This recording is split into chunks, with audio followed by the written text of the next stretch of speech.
এই যে শুনো, শুনতে পাচ্ছ না? কানে উই পোকা ডিবি করছে। বলছে আজকে যে আমার মা বাবা দিদি জামাইবাবু এলো, তার সাথে তুমি তো একটাও কথা বললে নি।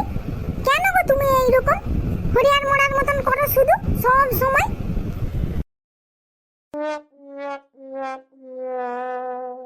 যা শালা, কখন আমি তাদের সাথে কথা বলিনি। শালা তারা আশা থেকে আমি তাদের মধ্যে লড়র করছি, পারলে শালা ঝাঁটা কাজি দিয়ে গুটাই না লুবো। তুই বললু কথা বলেনি।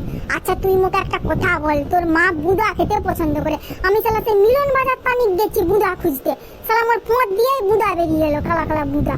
কেন এইরকম তুই বল তো? করু মাথা খারাপ শালা হাউলি। আচ্ছা বাবা ঠিক আছে, তোমার জন্য সারা ঘড়ি আনছি, তুমি পরে কাজে যাবে। অত কিছু করে তোমার একবারে ঘাম ঝরে পালিয়ে যাচ্ছে, ঘড়ি পরবে, ভালো লাগেনি আমার। আচ্ছা আচ্ছা আচ্ছা থাম, তুই শালা একটা ঘড়ির হিসাব দেউরু। আর তোর মায়ের যে প্রতি বছর হালকা জুতা ভালো ভালো, তারপরে তোর মায়ের রোগ আছে শালা হাঁপান টান শোঁকে, সেই সবের ওষুধ এইসব কোথা থেকে যায় রে? কার ভান্ডার থেকে যায় রে? সেগুলো ভুলে গেছু শালা। আজকে আমাকে আমার মা প্যায়দা করছিল বলে তুই তোর মাকে বাঁচিয়ে রাখতে পারছু, বুঝলি?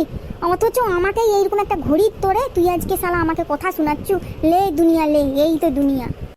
ও মা গো, আমি কি শুনলাম গো রে বাবা রে! এইটা শোনার আগে আমার কানে কেন ক্যাংরা বিছা কামড়ালো নি রে! ওরে বাবা রে, আমি এক্ষুনি তাদেরকে বলবো যত ওষুধ খাচ্ছো বমি করে বের করে দাও। আর যত তোমরা জুতায় কি দিচ্ছে তোমার জামাই, শালা ফিকে ফিকে ওকে মারো পুরনো জুতা দিয়ে। পালিয়ে যাও আমার ঘর থেকে। ওরে বাবা রে, কি শুনলি গো আমি গো! হ্যাঁ হ্যাঁ তুই বল, যদি চলে যায় তো কি করবো বল না, যা। তবে এইবারও শালা মোর সিদ্ধারা তাল গাছে ঠেকে গেছে। এইবার আমি পা রাখাবো মোর জন্মদাত্রী মাকে। শালা দেখি তুই কত চুল তোর মাথা ছিঁড়বি আর অন্য জায়গায় আরো ছিঁড়বি।